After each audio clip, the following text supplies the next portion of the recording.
Hello guys, ito nga palang pagbibenta namin ng isda ay kailangan namin ipakita sa inyo kung paano kami nagsusuroy papasok sa aming mga area para makabenta kami ng isda guys. So hindi lang isang area ang pinapakutan namin guys, dahil ang layo ng nararating namin guys sa pagbibenta ng isda.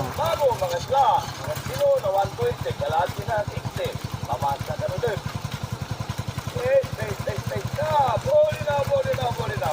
Dahil kung bago mga isla, mga kilo na 120, kalahati na 60, pamasa ka na din.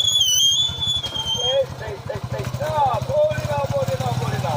Dahil kung bago mga isla, mga kilo na 120, kalahati na 60, pamasa ka na din.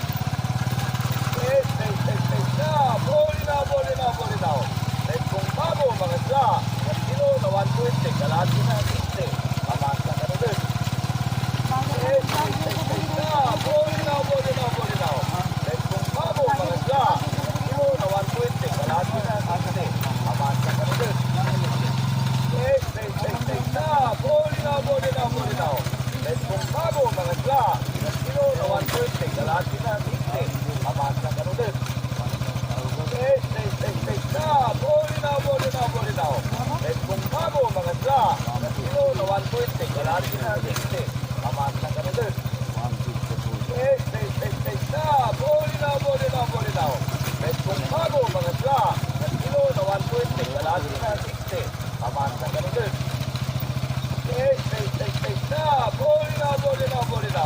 Dahil kung bago mga isla, mga kilo na 120, kalahati na 60, pamasa ka na din. Oh, bakit sa mga manira?